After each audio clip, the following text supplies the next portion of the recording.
بسم اللہ الرحمن الرحیم۔ السلام علیکم۔ یہ بہت اہم سوال ہے کہ کیسے معلوم پڑے گا کہ وہ کون سی علامات ہیں جن سے یہ معلوم ہو جائے کہ اللہ سبحانہ و تعالیٰ کسی عورت سے راضی ہے یا نہیں۔ اس ویڈیو میں جاننے کی کوشش کریں گے، تو آپ سے چھوٹی سی گزارش ہے کہ میرے چینل کو سبسکرائب کریں، ویڈیو کو زیادہ سے زیادہ لائک اور شیئر کریں۔ جب اللہ کسی عورت پر کرم فرمانا چاہتا ہے تو اس سے راضی ہو جاتا ہے، تو اس عورت کے جسم میں 8 تبدیلیاں ظاہر ہو جاتی ہیں۔ یہ ضروری نہیں کہ 8 کی 8 نشانیاں رونما ہوں تو ہی اللہ راضی ہے۔ یوں ہی ان میں سے کوئی ایک نشانی رونما ہو جائے تو سمجھ جائیں کہ رب کائنات آپ سے راضی ہو گیا۔ اس کے ساتھ ہی ساتھ ایک اور انتہائی اہم مسئلہ یہ بیان کریں گے کہ کچھ مرد حضرات خواتین کے ساتھ انتہائی گھٹیا رویہ رکھتے ہیں۔ لہٰذا آج کی اس ویڈیو میں حضرت علی رضی اللہ تعالیٰ عنہ کا فرمان سنائیں گے کہ کس عورت کو گالی گلوچ کرنا کیسا ہے، اس کے ساتھ مار پیٹ کی جائے تو کیا ہوگا، اور ایسے گھروں میں اس عمل سے کون سی پریشانیاں نازل ہوتی ہیں۔ اللہ تبارک و تعالیٰ جس انسان کو دین کی سمجھ فرماتا ہے تو اسے دین سے جوڑ دیتا ہے اور اسے اپنا محبوب بنا لیتا ہے۔ حضرت عبداللہ ابن مسعود رضی اللہ تعالیٰ عنہ سے مروی ہے کہ نبی کریم صلی اللہ علیہ وآلہ وسلم نے فرمایا، اللہ سبحانہ و تعالیٰ تمہارے درمیان اخلاق بھی تقسیم کرتا ہے جس طرح رزق تقسیم کرتا ہے۔ اللہ دنیا اس کو بھی دیتا ہے جو اللہ کا پیارا ہو یا نہ ہو، لیکن اللہ سبحانہ و تعالیٰ دین کی سمجھ اس کو ہی دیتا ہے جو اللہ کا محبوب ہو۔ عبادت کی محبت، قرآن کی محبت، اللہ کی محبت اور اللہ کے ذکر کی محبت، رسول اللہ صلی اللہ علیہ وسلم پر درود و سلام بھیجنے کا شوق اور تڑپ، یہ وہ چیزیں ہیں کہ اللہ نے اسے اپنا محبوب بنا لیا۔ دوسری نشانی یہ ہے کہ رسول اللہ صلی اللہ علیہ وسلم نے فرمایا، اللہ جسے اپنا بناتا ہے تو اس پر پھر تھوڑی مصیبت بھی ڈالتا ہے، یعنی اللہ سبحانہ و تعالیٰ یہ دیکھنا چاہتا ہے کہ یہ بندہ میرے فیصلے پر راضی ہوتا ہے یا نہیں۔ جو راضی ہو جائے تو پھر اللہ تعالیٰ اسے اس دنیا میں بھی راضی کرتا ہے اور آخرت میں بھی راضی کر دیتا ہے۔ لیکن اگر کوئی اس وقت بخلاہٹ کا شکار ہو جائے کہ یہ میرے ساتھ کیا ہو گیا، حالانکہ میں تو نماز بھی پڑھتا ہوں، قرآن کی تلاوت بھی کرتا ہوں، تو پھر مجھے بخار کیوں ہو گیا، میں تو دین اسلام کی تعلیمات پر عمل بھی کر رہی ہوں، تو پھر مجھ پر یہ سختیاں اور مصیبتیں کیوں آ رہی ہیں۔ یقیناً ایسی سوچیں انسان کو پریشان کرتی ہیں، لیکن ایسا ہرگز نہیں سوچنا چاہیے۔ حضرت بلال حبشی رضی اللہ تعالیٰ عنہ سے کسی نے پوچھا کہ آپ بڑی توحید کی باتیں کرتے ہیں تو آپ کو اتنی بری طرح سے مار کیوں پڑتی ہے؟ تو انہوں نے جواب دیا کہ تم بھی بازار سے برتن خریدنے سے پہلے اچھی طرح سے ٹھوک بجا کر دیکھتے ہو کہ مٹی ٹھیک طرح سے لگی ہے یا نہیں۔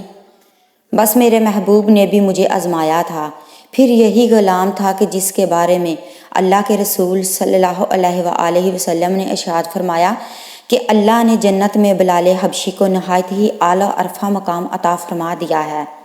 نبی کریم صلی اللہ علیہ وآلہ وسلم نے فرمایا کہ شب معراج پر جنت میں مجھے اپنے سے آگے آگے قدموں کی آہٹ سنائی دی، تو میں نے جبرائیل علیہ السلام سے پوچھا یہ کون ہے؟ تو جبرائیل علیہ السلام نے جواب دیا کہ بلال حبشی ہے۔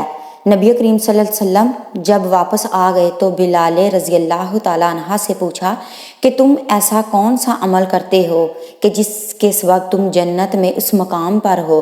تو حضرت بلال نے عرض کیا، یا رسول اللہ، آپ نے ہی تو فرمایا تھا کہ ہر وقت باوضو رہنا چاہیے، تو جب بھی میرا وضو ٹوٹتا ہے تو میں فوراً نیا وضو کر لیتا ہوں، اور جب وضو کرتا ہوں تو ساتھ 2 رکعت نوافل بھی ادا کر لیتا ہوں۔ چلتے زمین پر ہیں تو قدموں کی آہٹ جنت میں سنائی دیتی ہے۔ سبحان اللہ۔ آزمائش کا آنا بھی اللہ تبارک و تعالیٰ کی محبت کی نشانیوں میں سے ایک اہم نشانی ہے، کیونکہ اللہ کے محبوب بندوں پر ہی آزمائشیں آتی ہیں۔ تیسری اور ایک بہت ہی پیاری نشانی یہ ہے کہ اللہ سبحانہ و تعالیٰ جب بھی کسی انسان سے محبت کرتے ہیں تو اس کے اندر ایک انتہائی خوبصورت تبدیلی رونما ہو جاتی ہے۔ حدیث میں آتا ہے کہ جب اللہ تبارک تعالیٰ جب کسی انسان سے محبت کرتا ہے تو حضرت جبرائیل علیہ السلام کو حکم فرماتا ہے کہ آسمان میں اعلان کر دو میں اپنے فلاں بندے سے محبت کرتا ہوں، تو حضرت جبرائیل علیہ السلام آسمان کے اربوں خربوں فرشتوں میں اعلان فرما دیتے ہیں، لہٰذا حضرت جبرائیل علیہ السلام آسمان کے تمام فرشتوں اور تمام نورانی مخلوقات اس سے محبت کرنے لگتے ہیں۔ پھر ایک فرشتہ دنیا میں آتا ہے اور زمین والوں میں اعلان کرتا ہے کہ فلاں شخص ہے، اللہ کا محبوب ہے۔ حضرت جبرائیل علیہ السلام اور آسمانوں کی تمام نوری مخلوقات اس سے محبت کرتی ہے، لہٰذا تم بھی اس سے محبت کرو۔ اسی طرح دنیا والوں کے دلوں میں بھی اللہ تعالیٰ اپنے اس محبوب بندے کی محبت ڈال دیتا ہے، لہٰذا ہمیں دنیا میں ایسے کام ضرور کرنے چاہیے کہ جن کے کرنے سے اللہ ہم سے راضی ہو جائے۔ حضرت عبداللہ ابن عباس رضی اللہ تعالیٰ عنہ فرماتے ہیں کہ جب نیکیاں قبول ہو جاتی ہیں تو انسان کے جسم میں 5 نشانیاں ظاہر ہو جاتی ہیں۔ نمبر 1، جب کسی انسان کی نیکیاں قبول ہو جاتی ہیں تو اس کے چہرے پر عجیب سی رونق آ جاتی ہے، یعنی وہ انسان دنیا کے سامنے اپنی خوشی کا اظہار اپنی مسکراہٹ اور بشاشت کے ساتھ کرنے لگتا ہے، ہر وقت خوش رہتا ہے اور یوں لگتا ہے کہ ساری دنیا میں اس سے زیادہ سکون اور وقار والا اور کوئی نہیں ہے۔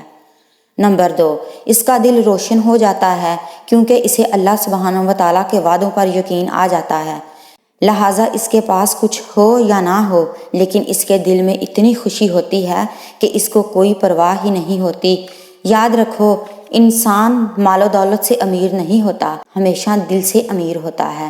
حضرت علی رضی اللہ تعالیٰ عنہ فرماتے ہیں کہ دولت مٹی کی طرح ہے اور مٹی کو پیر کے نیچے رکھنا چاہیے، اگر سر پر چڑھاؤ گے تو وہ قبر بن جائے گی اور قبر زندہ لوگوں کی نہیں ہوتی۔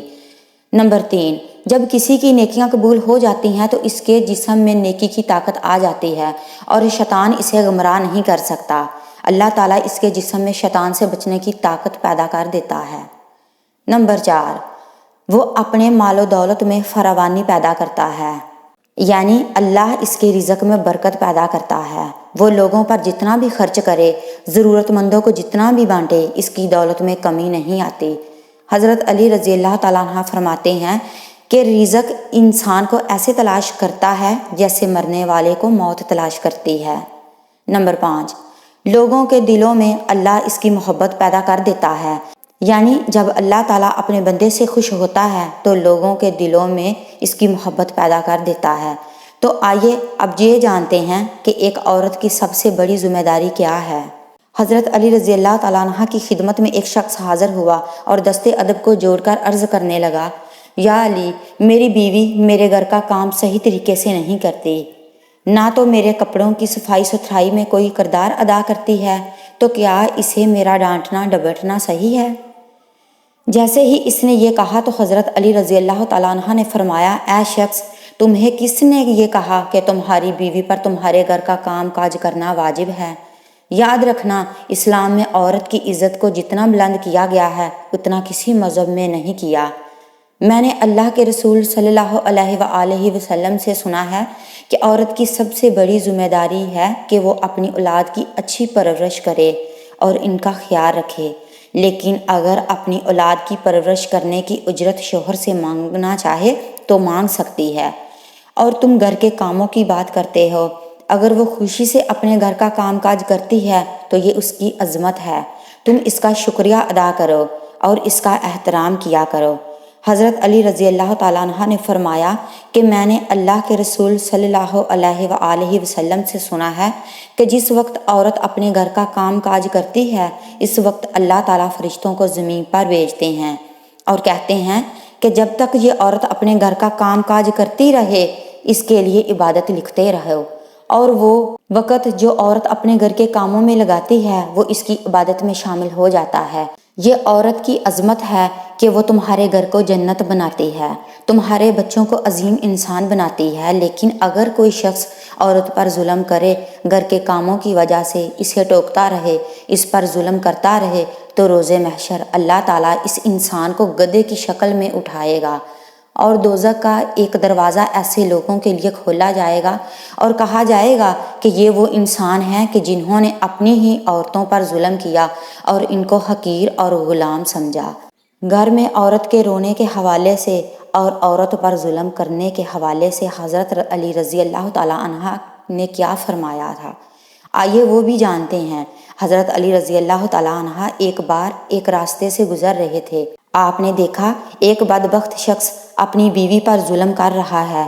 آپ اس کے قریب گئے اور فرمایا، اے شخص، اللہ سے ڈرو، تمہاری مفلسی، غربت اور تنگ دستی کا سبب یہ ہے کہ تمہاری عورت ظلم کی وجہ سے گھر میں روتی ہے۔ میں نے رسول اللہ صلی اللہ علیہ وسلم سے سنا ہے کہ جس گھر میں عورتیں روتی ہیں اس گھر میں اللہ کی رحمت کے فرشتے نہیں آتے اور یوں وہ پریشانی اور مفلسی میں گرفتار ہو جاتے ہیں۔ اے شخص، یاد رکھنا کہ اللہ تبارک و تعالیٰ نے اولاد مرد کی تقدیر میں اور رزق، مال و دولت عورت کی تقدیر میں لکھی ہے۔ اگر تم یہ چاہتے ہو کہ تمہاری رزق میں فراوانی ہو اور دولت، عزت، شہرت دن بدن بڑھتی چلی جائے تو اپنے گھر میں اپنی عورتوں کا خیال رکھو اور انہیں خوش رکھو۔